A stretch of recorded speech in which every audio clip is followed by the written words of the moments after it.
சம்பந்தன் அவர்கள் தேசிய வரலாற்றில் அழியாத பெயர் பெற்ற தலைவர். அவர் ஜூன் 16, 1919ஆம் ஆண்டு பேராம் ஆண்டு சூங்கை சிபுட் என்னும் இடத்தில் பிறந்தார். சிறு வயதிலிருந்து கல்வி மீது ஆர்வமுள்ளவராகவும் தலைமைத்துவ குணம் கொண்டவராகவும் விளங்கினார்.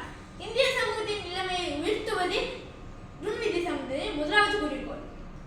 1955ஆம் ஆண்டு மலாயா இந்திய காங்கிரசின் தலைவராக தேர்ந்தெடுக்கப்பட்ட அவர் சமூகத்தின் குரலாக திகழ்ந்தார். இந்தியர்களின் நலனை முன்னேற்றுவதும் போதும் மற்ற இனங்களின் நலனையும் மறக்கவில்லை. அனைத்து இனங்களும் இணைத்தால்தான் உண்மையான சுதந்திரம் கிடைக்கும் என்று நம்பினார். இதுவே மலாய மற்றும் சீன தலைவர்களிடையே மதிப்புக்குரியவராக ஆக்கியது. துன்விதி சம்பந்தன் துங்கு அப்துல் ரஹ்மான் மற்றும் துன்தான் சேக் லோக் அவர்களுடன் சேர்ந்து பெரிகான கட்சியை நிறுவினார்.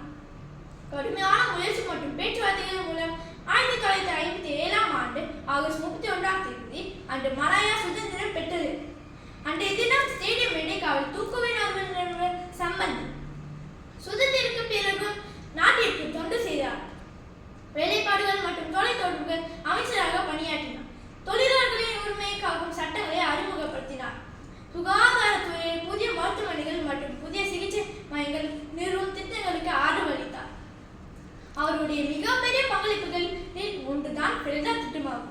ஏழை குடும்பங்களுக்கு விவசாய நிலம் வழங்கி அவர்களை சுயமாக உழைத்து முன்னேற்ற வழிவகுத்தார். இதன் மூலம் ஆயிரக்கணக்கான ஏழை குடும்பங்கள் வறுமையிலிருந்து விடுபட்டன. அவர் எளிமை மற்றும் நேர்மைக்காக புகழ் பெற்றார். உயர்ந்த பதவி இருந்த போதும் பொதுமக்களுடன் நெருக்கமாக வழங்கினார். இதனால் அவர் மக்கள் தலைவர் என்றும் அழைக்கப்பட்டார். துன்விதி சம்பந்தன் வாழ்வில் எளிமை, உழைப்பு, தியாகம் மற்றும் நாட்டுப்பற்று ஆகியவற்றின் உருவாக்கமாகும்.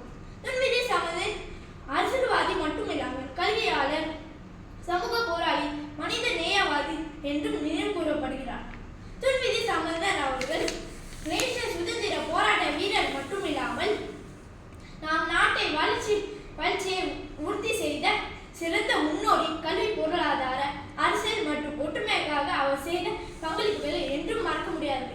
இந்த இளைஞர்கள்